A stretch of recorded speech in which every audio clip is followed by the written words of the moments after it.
Hi, everybody. Thanks for joining us tonight here. It is October the 16th already, and it's a Thursday evening. And tonight we have someone really special on tap for you.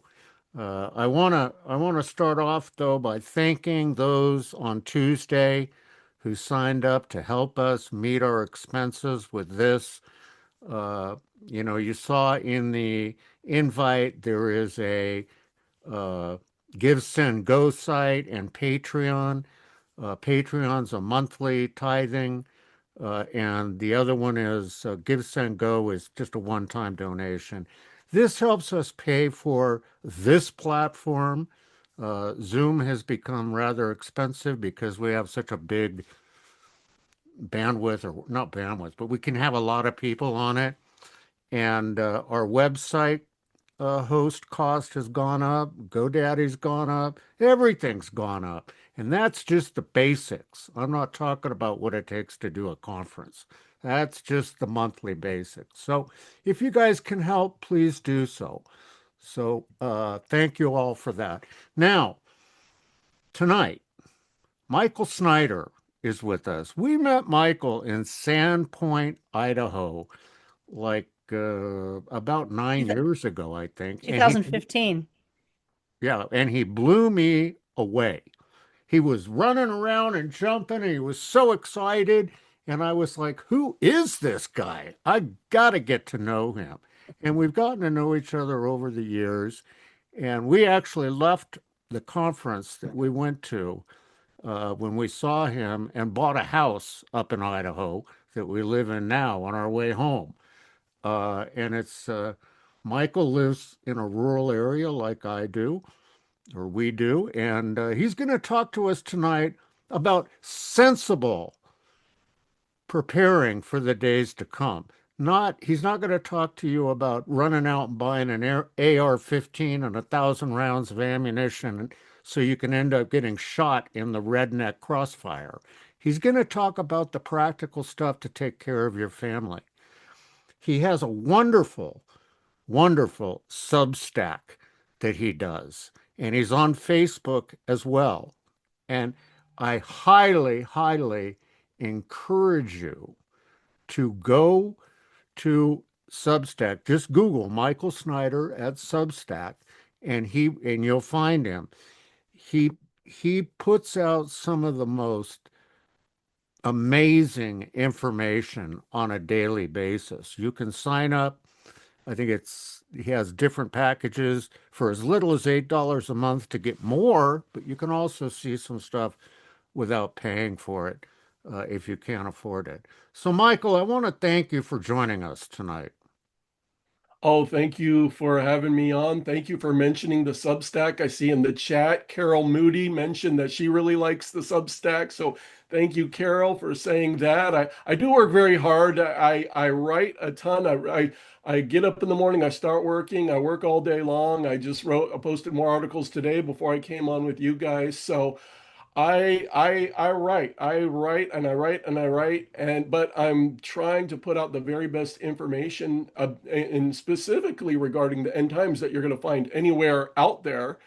And thankfully, the newsletter goes out to people in more than 100 different nations every week. So I'm very thankful for that God has opened the door to be able to share with people all over the globe. And I'm thankful that you guys have had me here tonight, and we're going to talk about some different things. And I don't claim to have all the answers, but I'll try to answer some of your questions and share some of my thoughts, and hopefully you'll be blessed. If not, if you disagree with something I say, that's okay too. I'm not one of these people who, if you don't agree with what I say, I don't like you, or, I'm not like that. So, there's so many differences of opinion out there these days. People see things very differently. I have my own perspective. I'll share it with you guys, and maybe you'll agree, maybe you won't, but we can still love one another anyway. That's great, Michael. I mean, you've done so well. And what I liked the other day when we were talking is that you mentioned that you're into preparing your family. And that's something that everybody on tonight is deeply interested in. How do you go about preparing physically first and then spiritually for the days ahead? Yeah, that's a really good question. And I've written quite a lot about this. Now, in terms of looking ahead, the way that I look at it is different from how other prepping experts are going to look at it. I very much look at it through the Word of God, through an end times perspective. And so the way that I view preparing is quite a bit different from how, for example, not too long ago, I got a prepping book. These survival guides that are advertised on YouTube or Rumble. Have you seen them, the advertisements? Uh, well, my wife was like, we got to get that book. So I got the book, and then I got the book and I started reading it, and it says, well, you need to store up 90 days of food. Now, I just kind of had to chuckle when I saw that because I thought, well, no way. Because from my perspective, I'm not preparing for a temporary emergency and then the government's going to come along and make everything okay again.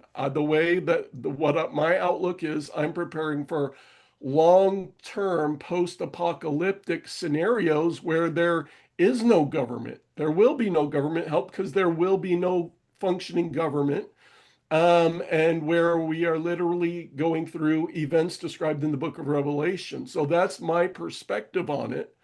And so when you're talking about preparation, to me, the first step is to figure out where you're supposed to be during the times that are ahead.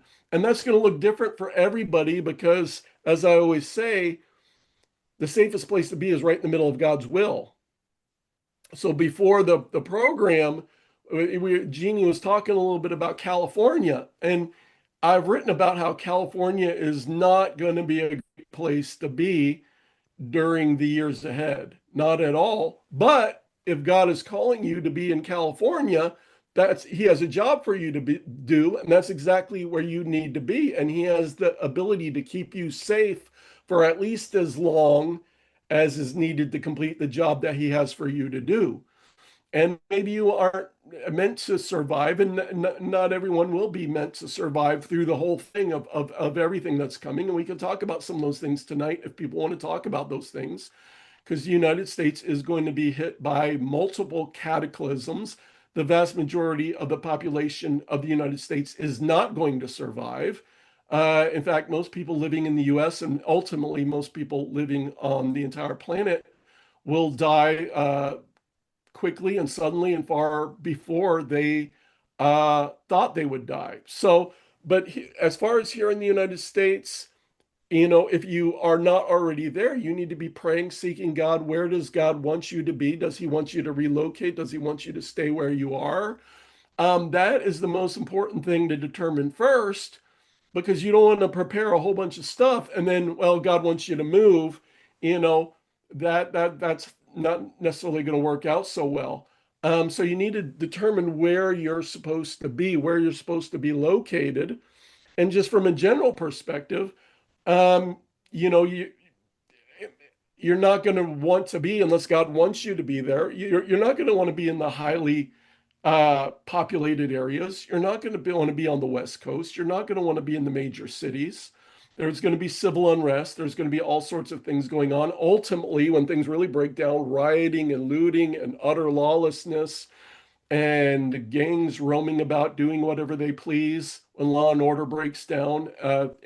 And as I explain things, there's a short-term perspective, midterm perspective, and longer-term perspective. So I kind of am going to be going back and forth between different perspectives. But and in my book entitled Chaos, I actually go through all 50 states and list up some of the pros and cons, the areas you want to avoid, and I give some of my thoughts on each one of the 50 states, and we can talk about specific states tonight if people have questions about that.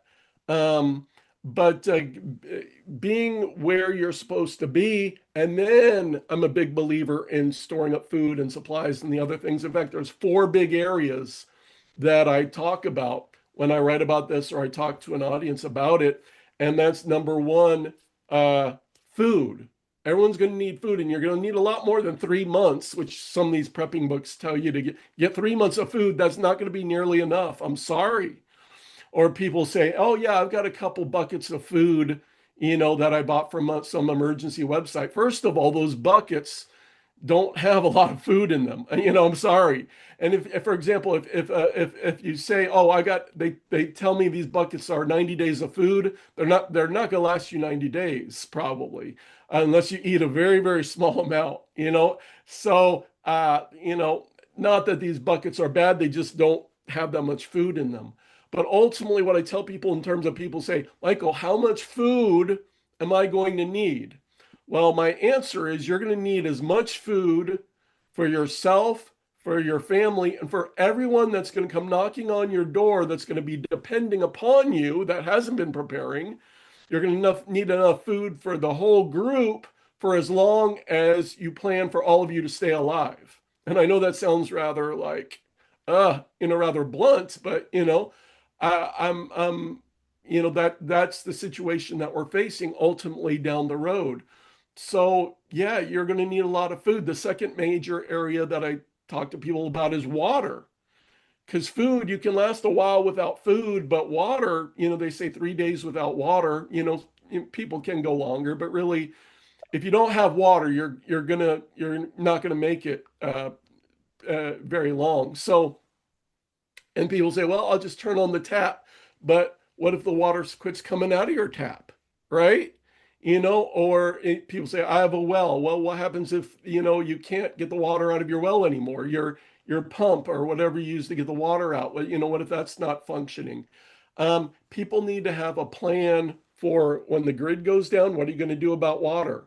Do you have a stream nearby? Do you have a river? Can you collect water from, coming off your roof? Do you have other plans? And then once you collect the water, how are you going to purify it? How are you going to filter it? Water is so important. That's an area that many preppers greatly underestimate, greatly underestimate. But water is absolutely critical. You need it to drink, you need it to bathe, you need it to wash things, you need it for a whole host of things. But if you don't have access to water, you're not going to survive very long. And in the long term perspective, you won't want to travel very far to collect water because the farther you travel from your home, you're going to be vulnerable. And especially depending on where you live. If you live in a more rural area, maybe you'll be able to travel safely farther from your home. But if you're in a urban or suburban area and you have to travel for water, you're going to be extremely vulnerable from whoever's out in the streets or on the path that you're taking to go get water. But so all those things you're going to have to take under consideration. And the third area is shelter. Obviously, if you have a home, you can shelter in your home. But if you live in an urban or suburban area, you may have to flee. You may have to bug out. Where will you go? Do you have a plan for if you have to leave? Or even if you live in a rural area, what if you're forced out and you have to go out into the forest or out into the mountains? Do you have equipment for that? Do you have a plan for that? Where would you go? What would your setup be? How would you survive? You've got to account for that as well for shelter in under those conditions. And then the fourth big area is power, because even if hey, you're in the middle of nowhere, you've got a house, you think everything is great. Well, if you have no power, the grid is down, how are you going to stay warm in the winter? In particular, the northern states, it gets really, really cold in the winter. But, if you remember, there was the blackout power outage a few years ago. And, I read about someone literally freezing to death in Texas inside their own home. So people need to, if the power goes out, how are you going to stay warm? What are you going to do for power? That's a big one. And then there's a fifth area, which is security. How are you going to defend yourself and your family and the things you stored up? And what happens if a someone with a gun comes to your door? What happens if an entire gang of 50 people come to your door? What are you going to do? So those are things to consider as well. So those are the five big areas generally that I encourage people to focus on in terms of physical preparation, Mike. And it's going to look different preparation is going to look different for every single person, depending on who they are, where they live, what their situation is. But there's some general principles and some general things that we all need to really think about. I couldn't agree with you more, especially on the water. The water's important. You know, not everybody lives near a river or has a creek running through their property like we do, but it's important to have water purification. Berkey has a sport bottle that's amazing. But you want to really think about all that in advance. I have another friend that does this, and he said practice. He said, take some meals. He said, you're not going to eat the way you eat now. You're going to eat differently, so take some time. You're not going to have 5 packages of whatever for one meal. You're going to have to learn how to ration what you have. What do you think? You mentioned cities, and I know people are really uh, interested in that topic. What do you see coming down the pike with different cities? Where are people most at risk? Well, in the short term, we're moving into a time of great civil unrest. We're starting to see, I mean, we're seeing crazy things happen in Chicago and Portland and some of the areas, and this is going to escalate. And I wrote an article on the Substack just recently about how some on the left are already talking about seceding from the Union, literally having their states leave the United States. That's how serious they are. And I think we're going to see escalation on both sides. Of course, we've got the No Kings protest coming up this weekend. They're expecting potentially up to 5 million people to hit the streets. But this is just the beginning. We're going to see civil unrest, chaos in the streets. You remember the BLM riots from 2020? There was rioting, there was looting, lawlessness.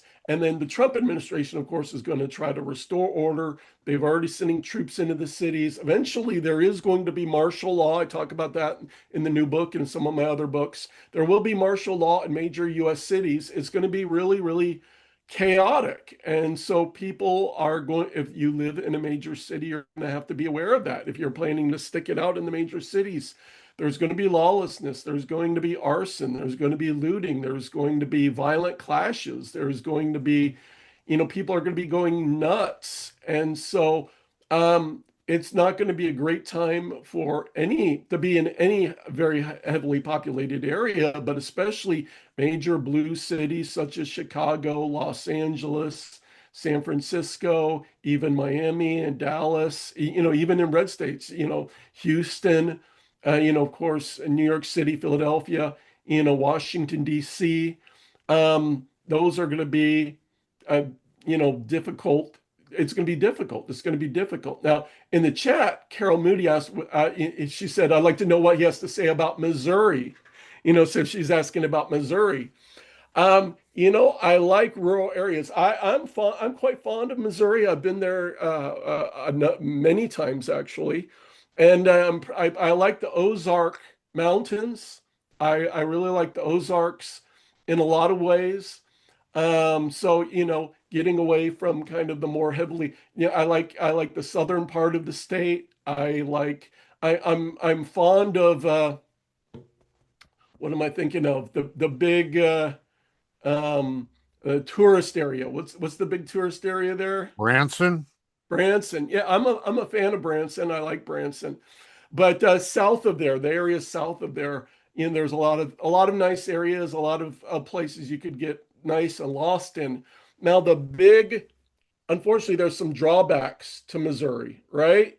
Because you got one of our main air bases where we is right there in Missouri, right? And once nuclear war comes, and nuclear war is coming, you know, Henry Gruver saw it, Dimitri Duduman saw it. We were talking about them before the show. Many others have seen it. I've talked about this in the new book.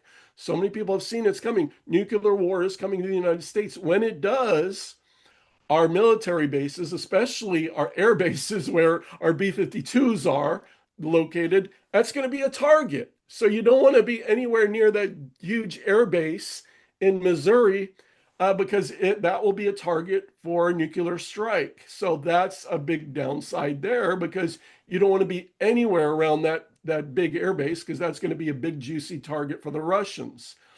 Another major downside to Missouri is that particularly the eastern part of the state, you're right there, very close to the New Madrid fault zone. And for those that aren't familiar with my work, haven't read my books, someday there is going to be a cataclysmic earthquake along the New Madrid fault zone. It is literally going to divide the United States into, and it will create a new body of water from the Great Lakes all the way down to the Gulf of Mexico. In fact, it'll be so vast you won't be able to drive across it. Of course, all the bridges will be destroyed by the earthquake, but you'll literally have to, if you're able to, you'll have to fly from one half of the country to the other half of the country. It's going to be that dramatic. It'll be the most cataclysmic natural disaster up to that point that we've seen in the history of our country. But it's coming. In fact, on April 8th, 2024, when we had the second great American eclipse, which finished the giant X over America, which was a giant X right over the New Madrid fault zone, I believe was a supernatural warning about the great cataclysm, which is coming to that exact part of our country. The New Madrid fault zone, of course, so many men and women of God have dreams and visions and supernatural encounters where they've been shown this. It will happen. It's coming. And it's been seen over and over and over again. But Missouri, why you mentioned Missouri, Missouri is right there. So Missouri is going to feel it. Missouri is going to be greatly affected by that cataclysm. But once again, if God is calling you to be there, that's where you need to be in the state of Missouri. But I got to give you that. There's a lot about the state of Missouri I like. I've been there many times. A lot of the things that are good. If I was to pick one portion of the state to be located in, it would probably be the southwestern portion of the state. And there's a lot of space there, a lot of good people, a lot of good believers down there, a lot of areas you could get really lost in. There's some natural resources, a lot of water, a lot of bodies of water down there. There's a lot of good things about Missouri, but like I said, you don't want to be anywhere near that huge Air Force base because that's going to be one of the primary targets in a nuclear war, a nuclear strike. And then you don't want to be near that New Madrid fault zone because that will be, I don't even have the words to describe how cataclysmic that disaster is going to be. But, it's interesting, Michael, because you and I both really went off the other day on mainstream media, and we'll get a little bit to that. But, what about places like Palm Beach, Florida? There's a lot of people, a lot of Christians who have moved to Florida. Paul Begley's down there, and you've got Donald Trump right there in Palm Beach at Mar-a-Lago. Well, what kind of risk are they at? Florida is a different animal. I like Florida. I actually went to law school at the University of Florida, which is in Gainesville. So I'm a Gator. So I have a fondness for the state. It's become more of a red state in recent years. A lot of good conservative people, a lot of Christian people. The weather is beautiful, so you don't have to worry as much about freezing to death. Of course, you've got hurricanes and so forth down there. But to me, some of the concerns about the state of Florida is that number one, it's generally very heavily populated, especially South Florida, where you have Miami, and then you have the lower kind of third of the state is pretty heavily populated. In fact, much of the state now is getting quite crowded. And when things get crazy, you are gonna, and generally you have quite a bit of crime there. In fact, I was personally witness to a store being robbed when I was there in Florida. Florida's a pretty high crime state as it is, and then when things get crazy, there's going to be a lot of crime, and just because it's a very highly populated state, with a lot of big cities. But then the other thing is the major concern about pretty much anywhere on the East Coast, but particularly Florida. Most of Florida, especially until you get to the far northern part of the state, is just barely above sea level, just barely above sea level. And you don't really get many hills or mountains until you get to the far northern areas of the state. But most of the state is just barely above sea level. And someday, another one of the cataclysms I talk about in the new book, someday, and this is described in the book of Revelation, there is a giant space rock which is going to come plunging down into the Atlantic Ocean, creating a tsunami hundreds of feet tall, which is going to come slamming into the east coast of the United States. Now, if you have survived up to that point, because a lot of stuff is going to happen before then, but if you've managed to survive, a giant tsunami, hundreds of feet tall, and when it hits the state of Florida, it's just going to rip all the way across the state of Florida because there's not really anything that's going to be stopping it. Because, like I said, most of the state is just barely above sea level. So it's just going to rip across Florida, wiping out everything in its path. So it's very unlikely that a whole lot of people are going to survive once that occurs. And you can read all about it in Revelation chapter 8. And people have seen that this is going to happen. In the book, I got someone from the Middle Ages that saw that it was going to happen. God showed someone in the Middle Ages, but then the tsunami that's going to hit the East Coast. My wife collected more than 100 people that have seen that it's going to happen.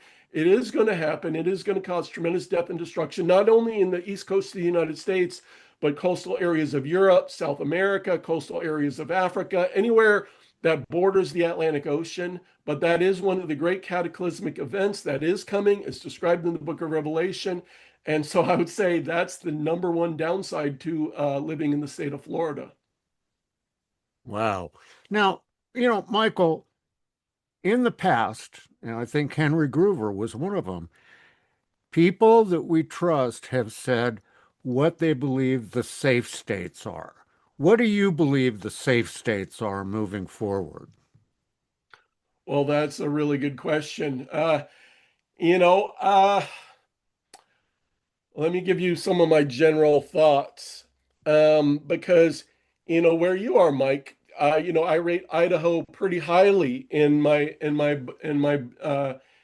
book, in one of my books. I rate Idaho very highly, but there's a caveat there because in Idaho, for example, right near Boise, there's a big military base, which will be a target for the Russians when there is nuclear war.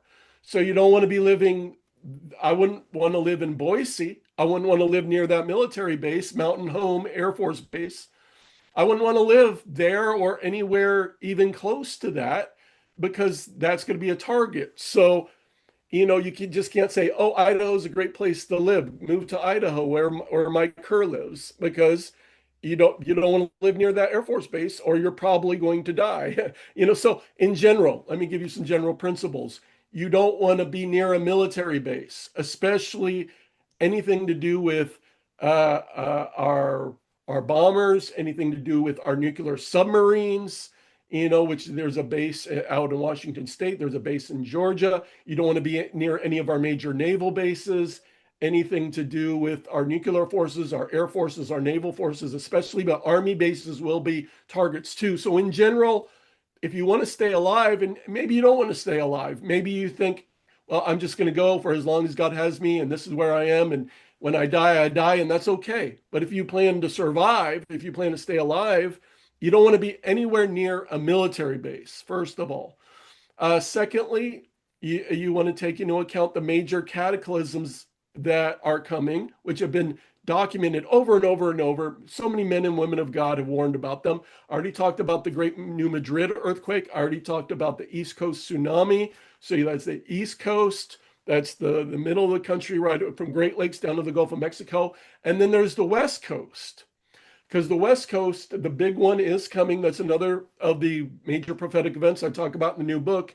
The big one is coming. When it arrives, it's going to permanently alter the geography of the California coastline forever. And there will be areas of Southern California that are above ground today, which will not be above ground after that happens. And then we've also got the Cascadia subduction zone further north. We got Mount Rainier, which will erupt. And I go over all these things in my book. So, in general, if you plan to stay alive, I would not be located anywhere along the Pacific coast, anywhere along the ring, because the Ring of Fire goes, around the Pacific Ocean roughly, but it runs right down, it runs right along the southern coast of Alaska, but then right along the west coast of the United States. And so the big one's coming, the Cascadia subduction zone. There will be a great tsunami, which hits the west coast as well. Mount Rainier and other west coast volcanoes will erupt, and there will be millions of people will die. So that's not going to be a great place to be. So in general, avoid the west coast, avoid the east coast, avoid the center of the country where the New Madrid fault zone is, avoid all U.S. military bases, and then in addition, you'll want to take a look at the fallout maps. When there is a nuclear war, and the U.S. military has published fallout maps, other experts over the years have published fallout maps.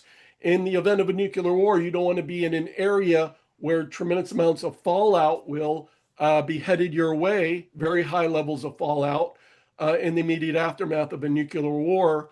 And that's one of the reasons, of course, you're talking about someplace like Montana, which a lot of preppers have moved to. You got all those nuclear silos up there, which are prime targets for the Russians. And then the fallout, the clouds of fallout will be extremely intense in Montana and then the areas to the east of that, because the wind is going to take the fallout and blow it in general toward the east. And it'll vary depending on the weather patterns and the wind patterns. But in general, the fallout will be very heavy in the immediate vicinity of where a nuclear strike happens. And then the wind in general will take it toward the east. And so you want to take that into account as well. And so, taking all those things into account, uh, um, uh, there aren't that many locations which are actually uh, very favorable or that you really want to be located in this country. But in general, the western half of the country is better off than the eastern half of the country. And we see this in some of the prophecies. We see this in many of the prophecies where with Christians surviving in the western half of the country. So in general, I would rather be, and the western half of the country as a lower population density in general than the eastern half of the country. So in general, and I know I'm being long-winded, in general, I'd want to be in the western half beyond the New Madrid fault zone in the western half of the country, but definitely not on the west coast. Well, Michael, I think we'd be remiss if we didn't mention Yellowstone, because everybody talks about Yellowstone and the fact that if it erupts, it's going to wipe out the West Coast or a major portion of the West Coast. What kind of intel do you see on that? Well, Yellowstone is a very interesting supervolcano. If it erupts, it is going to throw so much ash and dust and everything up into the air that it would immediately create a nuclear winter, which would create famine all over the globe, particularly in the northern hemisphere. But actually, those living on the West Coast, uh, in terms of an eruption of Yellowstone, would not be in the most danger because ash from Yellowstone, if you look at the maps, of course, in the immediate, in a certain radius around Yellowstone would be in great danger. But then the ash from Yellowstone will be blown mostly to the east and mostly toward the south. So it would cover the Midwest, very, very heavily where we grow most of our food. And people to the east and the south would be much more affected than the West Coast. Of course, the entire northern hemisphere would be affected, but I'm actually far more concerned about the supervolcano that is in southern Italy, in Naples, Italy, the Phlegrean Fields, than I am about Yellowstone. Yellowstone's relatively stable, while the Phlegrean Fields in southern Italy, Naples, Italy, there have been thousands and thousands and thousands of earthquakes in recent months. The ground is rising. We've seen some of the most powerful earthquakes in that region in decades recently. that we should be on high alert for that, because if a super volcano is going to erupt, that's my number one suspect. And if that does erupt, yeah, we're going to be affected too, because that'll instantly, cause what's known as a volcanic winter, similar to a nuclear winter, which we're probably going to end up ultimately going through both, if you want to know the truth. But it will cause the type of famine that we see about in the book of Revelation, in which millions upon millions upon millions of people will die, and the wealthy will be able to buy up whatever food supplies are available. But, of course, food is going to become much more expensive in that case. But then eventually everyone's going to start running out of food as the volcanic winter and then ultimately nuclear winter arrives. But the book of Revelation does describe tremendous, tremendous famine in this, starting in the sealed judgments. Something right now, CNN says we're in the greatest hunger crisis that we've seen since World War II, but something has to take us to the level of where literally upon millions of people around the globe are dying from famine. And that could be volcanic winter, limited nuclear exchange in the Middle East before we get to nuclear war between the United States and Russia. It could be the behavior of the sun, because the sun's starting to behave very strangely. Could be a number of things, but famine is a major trend that people that I'm watching very, very closely. And I believe that we will see an event which will start the biblical famine that we see in the book of Revelation. Well, Michael, we want to jump into the biblical side of all this, but I want to address one of our listeners. He's an avid listener, Tim. He's asking about Michigan, and he says he lives south of Lansing. What do you see for that area? Well, Michigan in general, I really dislike being around any of the major cities. But Detroit is just going to be a disaster area. You don't want to be anywhere around Detroit. Dearborn, Michigan, of course, is now a majority Muslim city in the United States. So Lansing, I don't know how close to Tim lives to Lansing. I wouldn't want to be in Lansing or the suburbs of Lansing, but if you get far enough away, there could be some nice areas up there. In general, in Michigan, I would want to be as far away from Lake Michigan as possible, because that that's going to be when this New Madrid Fault thing goes, that area is going to be hit really, really hard.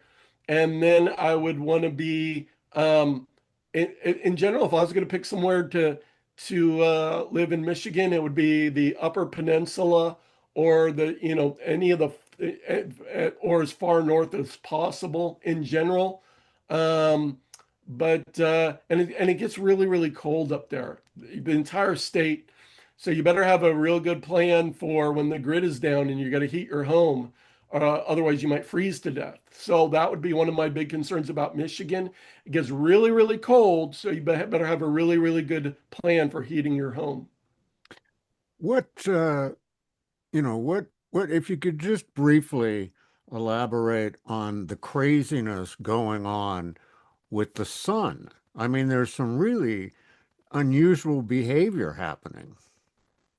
Yeah, we've seen a lot of sunspots, and this particular solar cycle, it has really baffled scientists because they expected it to be over by now. But we've seen a lot of sunspots, we've seen a lot of solar storms, we've seen a lot of auroras. People get excited about the auroras, but that's not a good sign, because we're seeing so much solar activity, so much stuff being sent our way. And it concerns me, because you look at the book of Revelation, and it talks about the sun quite a bit. And eventually at the very end, it talks about the sun going completely crazy. And I think that our sun this bizarre behavior is a sign that something's up, something's going on with the sun.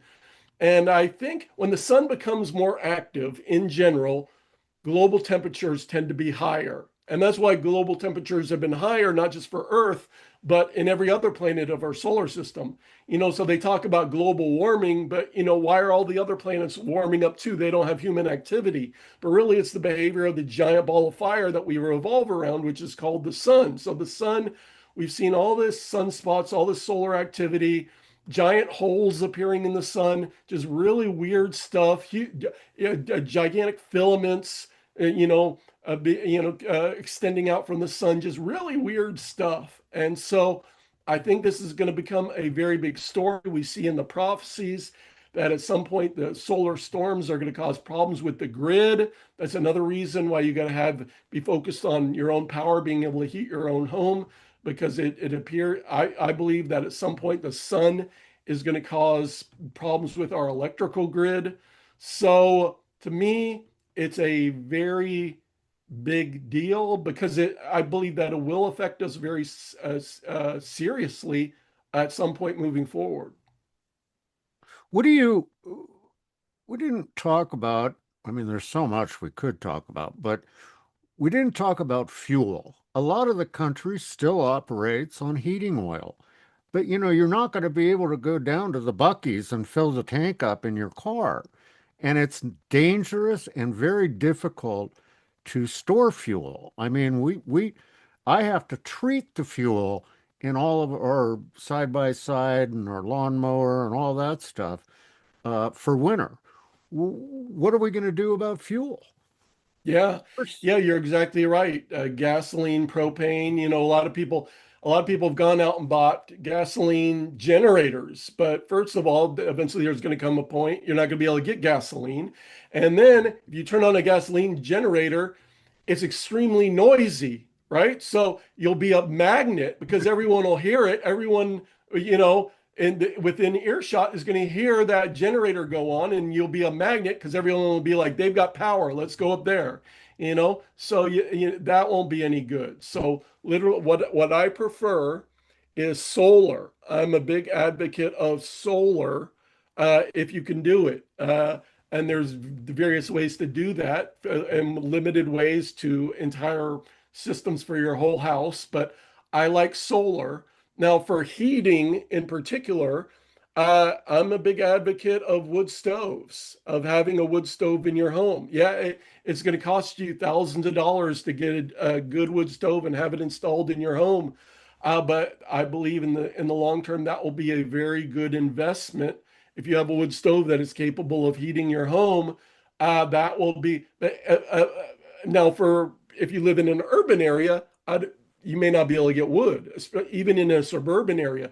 But for especially people in a rural area, if you can go out, if you're in an area where you can go out and get your own wood or stockpile wood in advance, preferably, but heating your home with a wood stove, I think, is a good solution for heating because it takes up a ton of energy. So, but some people have a solar system which produces enough juice that it's capable of heating their home too.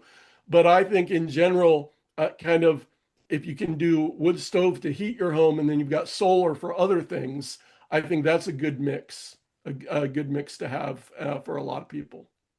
Well, with the time we have left, let's go into the spiritual side of preparing for all this. I mean, everything that we've talked about tonight going on, do you see that as like pre-trib? I mean, where do you see it in the biblical sense? Well, I may get in trouble here a little bit, and that's okay. That's okay. But I do not believe in a pre-tribulation rapture. I don't believe in a mid-trib. I'm not in a rapture in the middle of the tribulation either. I believe the Bible is very clear that we're going to be here in the throughout the tribulation period.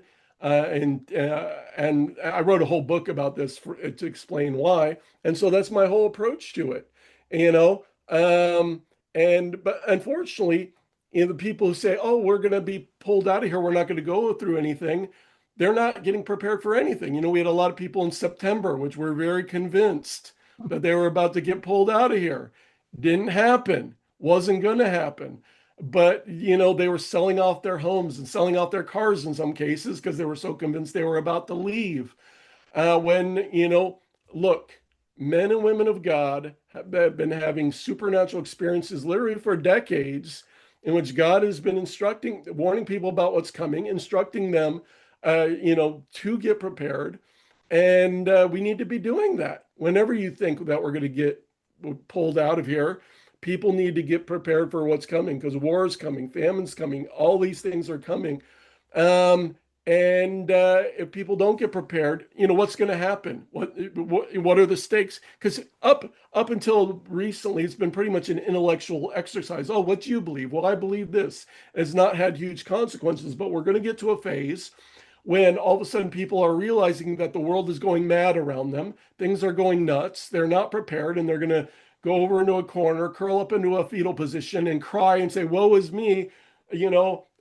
Things went crazy. I didn't prepare. I didn't store up anything, and now I don't have anything to eat. Now I can't heat my home. Now I can't take care of my family. Now my kids are asking me where food is. I don't have anything to give them. You don't want that to happen to you. So ultimately, people need to realize, number one, Jesus told us to watch in the scriptures. He said repeatedly, watch, when he was talking about the end times. We need to watch. We need to understand what time it is so that we can make wise decisions moving forward. Secondly, the proper response is not to curl up in a ball, go over into a corner and cry about it. The proper response is to be super excited that we're living in the end times because we get to prepare the way for the return of our Lord and Savior Jesus Christ. There's 8 billion souls on this planet today, 8 billion souls hanging in the balance, more souls alive today to be won for Christ than at any other time in human history. We've got a job to do. God put you here for a reason. If you didn't think you could handle it, he wouldn't have put you here, but he's got a job for you to do. He's got something for you to accomplish. He's got great things for you to do that only you can do. And so now is the time to rise up and to become the person that you were created to be and to do what God has called you to do because time is running out to do it. When we get to heaven, we're not going to be able to win any more people for Christ. We're not going to be able to win any more souls. We're not going to be able to do the things that we can do now. So now's the time to do that, to be excited and to become what God has put us, because you were born for such a time as this. And that is the mental and emotional and spiritual perspective that we need to have. I think you guys might be able to just get a clue why I'm so excited about Michael Snyder after listening to him tonight. I mean, it's amazing how you broke that all down. Um, I'd like to, we have about 5 minutes left here. So, guys, we're not going to go to individual questions, except there's one or two people that I got a call on. Jeannie, my wife, do you have a question for Michael? I think Jeannie's on mute. Yeah, she's working on it. Hold on, I'm here. Okay, so gosh, Michael, I have so many questions. I'm just trying to figure out which one is going to be most relevant. Okay, we see the price of gold and silver changing. I know that, your economic collapse blog has always, you've been preaching gold and silver for 10 years. You're way ahead of the curve, as are a lot of us who people just called crazy, and now things are manifesting to a point where it's become a reality. What is your take on preparing in the physical? If you have $20,000 in your bank account, should you keep the money in the bank, or should you be buying gold and silver, or should you be having some cash under the mattress? This is just, we're just asking for your opinion, your personal opinion about what you would recommend to keep people afloat financially. Yeah, that's a great question because economic hard times are coming upon us. We're starting to see mass layoffs all over the nation. We're starting to see, hard cost of living is hitting people really hard. 67% of US workers are living paycheck to paycheck. That's people who are actually employed. So people are struggling. In the short term, always been a big believer in having a sizable emergency fund because you got to be able to keep paying the bills no matter what happens. If you lose your job, if you get sick, if your business falls on hard times, you got to keep paying the mortgage. You got to keep paying the bills. You don't want to be in like 2008 when people lost their job and because they were living paycheck to paycheck, all of a sudden they couldn't pay the mortgage. They lost their home. They're out in the streets. You got to keep paying the bills in the short term. So that, you got to have some money for that. So don't just go and get rid of all your cash and put it in other things because you got to have some money to keep paying the bills. Now, gold and silver. Do I like gold and silver? Yeah. And, it was inevitable because of how we've been devaluing our currency and all the other things I've talked about for years. Gold and silver were going to go up, and they're going up now, and that's great. We're celebrating, but it's a sign that investors are flocking to safety. They're concerned about what's coming, and so people are gold and silver hold their value. So people are flocking to gold and silver because we have a liquidity crisis in the financial system about to erupt. We got some banks, it was in the news today, are in trouble. We got all sorts of things that I just wrote about in an article I posted today, and so the gold and silver are going up. That's great. That's great. Wonderful. Now with gold and silver, to me, the value of gold and silver is that they're going to go up in value so that you can change that gold and silver back into money so you can buy the things that you're going to need. Okay. And what I mean by that is that when in the long term, when there's not even a functioning banking system, there's not a functioning government. If you go to somebody and say, oh, I've got 20 pieces of silver, before things went crazy, they were worth $1,000.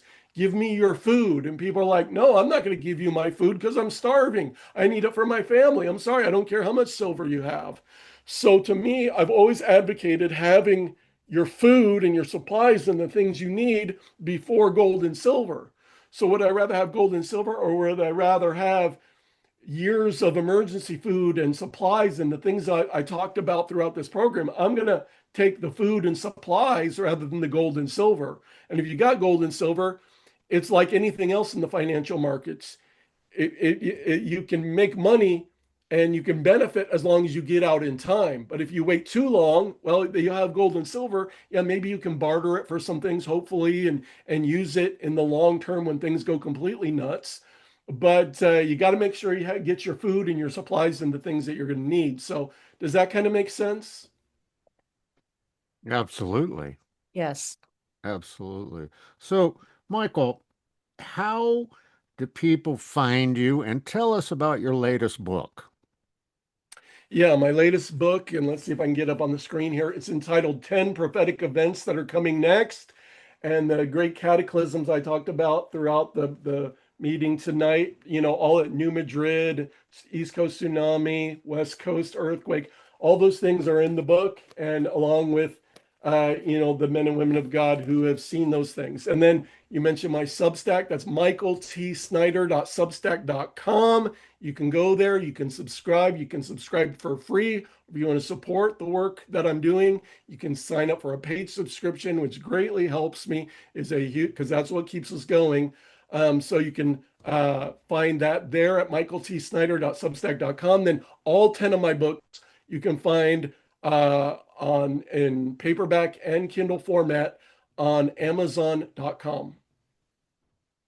Yeah, so guys, get over there and avail yourself of this stuff because I'm not kidding you. I think he had he had I don't know, like three different articles that he put out today. But again, I pay a contribution to him, so I get more, which is why I suggest you do that if you can. But it's amazing the work that he does, and it's a true insight into what's really going on. So listen, we're going to wrap it up tonight. This episode will be up on our YouTube channel tomorrow, and I'll send out another mass email with the link in it, and a link to Tracy's from this week. So you guys can check that out over the weekend. You want to go back and look at this and study what he said and think about it. But Michael, God bless you. Thank you so much for coming on tonight. Oh, thank you for having me, Mike, and thank you all for putting up with me this evening. I appreciate it, all of you. Thank you. Well, listen, guys, we're going to see you on Tuesday when Tracy Tennant is back, our newly ordained Tracy will be back with Jeannie to do the spiritual warfare training. So we'll see you all then. Have a blessed weekend, and thank you everybody for joining us tonight.